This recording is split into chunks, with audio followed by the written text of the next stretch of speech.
Good morning, COPA Johannesburg. This is your station manager, Ian Gertenbach, and I'm joined by my colleague. Vicky Katz. All right, thank you again for joining us, Vicky. We are going to be doing our regular segments of This Week in Music History, so thoughtfully compiled by my colleague over here. And just to reiterate, all the facts are retrieved from the wonderful website of thisdayinmusic.com. All right, let's kick things off. On Monday in 1958, Elvis Presley's Hound Dog exceeded 3 million copies sold in the USA, becoming only the third single to do so, at the time anyways, after Bing Crosby's White Christmas and Rudolph the Red-Nosed Reindeer by Gene Autry being the other two. And obviously his career of Elvis Presley would go on to astronomical heights. Definitely. It's interesting that the other two are Christmas carols. Yes, exactly. All right, and then what happened on Tuesday there, Vicky? On Tuesday in 1970, having recently changed their name from Earth to Black Sabbath, Ozzy Osbourne, Tony Iommi, Geezer Butler and Bill Ward made their concert debut at the Roundhouse, London. And this is kind of significant for me. I like this because having just been there, it's weird to kind of have been where they were so long ago. Yes. So it was quite...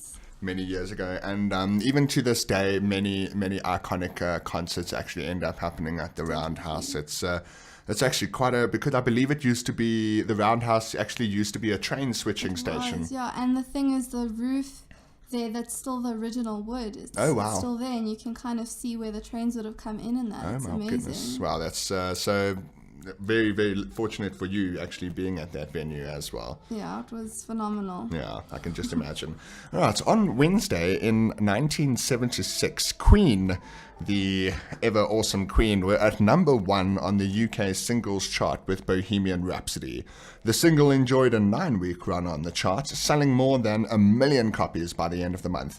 It again reached number 1 in 1991 for 5 weeks following Mercury's death, eventually becoming the UK's third best-selling single of all time, and for damn good reason, if you'll pardon my slight language there. But Queen, I've always loved that band. I feel like they're just a classic. They'll always be a classic. There are very few who can match up to Freddie Mercury in many ways. So I always love facts about Queen. All right. And then on Thursday, what happened there, Vicky? In 1985, Dead or Alive were at number 1 on the UK singles chart with You Spin Me Round Like a Record.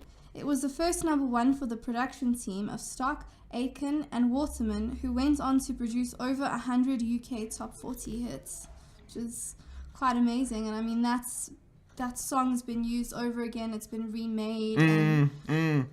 And I just want to bring out something else that a lot of people who might be listening to this program don't know. You know, you hear about all of these pop artists. They've all got their hit singles and stuff. But what a lot of people don't realize is that 90% of the time, at the very least anyways, that most of these songs are actually written by teams of songwriters. And as we talk about the production team of Stock, Aitken and Waterman, you know, they were obviously a production team, but this is actually very common practice in the music industry. It's especially in commercial pop music as well. It's quite rare that an artist will be the writer of their own songs as well. I mean, just to go off on a bit of a tangent here, I know for a fact that artists like Beyonce and a lot of these big diva artists, they actually have writers all coming together for like a writing camp. Yeah. Almost for like 2-3 weeks and then they all basically write these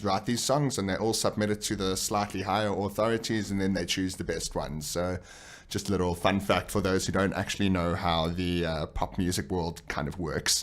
Anyways, on Friday in 1988, according to a poll released in the US, the music of Neil Diamond was favored as the best background music for getting it on and fornication. Beethoven was bizarrely the second choice, and the smooth sounds of Luther Vandross was voted third. Beethoven.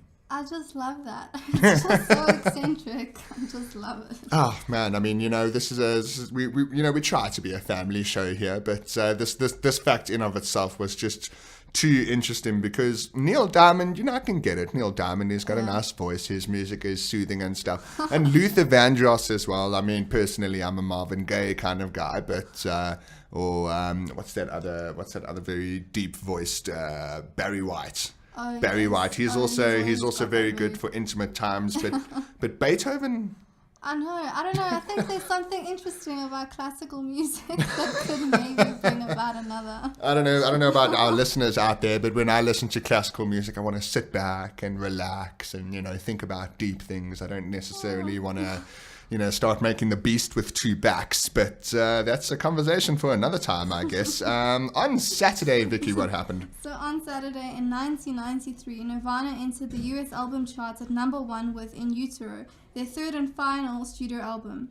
Kurt Cobain had originally wanted to name the album I Hate Myself and I Want to Die. Okay, as a diehard Nirvana fan, I just want to stress that yes, Kurt Cobain had a lot of issues, but I think at the end of the day, anyone who just gets thrusted into the spotlight and into fame like that so suddenly would also be a little bit upset with themselves and just about life in general. And also, I do know for a fact that his attempt at titling the album I Hate Myself and I Want to Die was almost a bit tongue-in-cheek as well, because he had become this poster boy for like dark and moody angst and all that kind of stuff. But so I think he was just kind of making a bit of a joke at his own expense. But either that or it could have been a cry for help that people kind of like brushed off. Yeah, perhaps. But In Utero, their third and final studio album. Also, another interesting fact about that album, it was the first album that they started out as a 3-piece, as a trio, and then they got a guitarist by the name of Pat Smear. He used to play for a punk band called The Germs, and they got him as an extra guitarist, and they were actually going to continue as a 4-piece.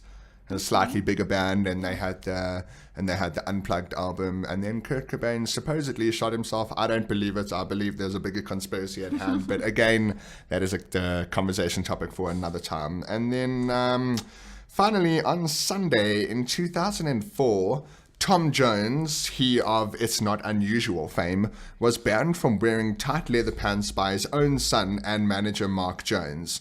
His son/manager said it was time to dress his age, as he was in danger of becoming a laughing stock at 63. Now I must ask you, if you were a 63-year-old pop star, Vicky, and one of your children was your manager, and they told you, hey, stop wearing the tight pants that you have been known for your whole career, what would your reaction be? I think I'd tell them kindly to go shove it.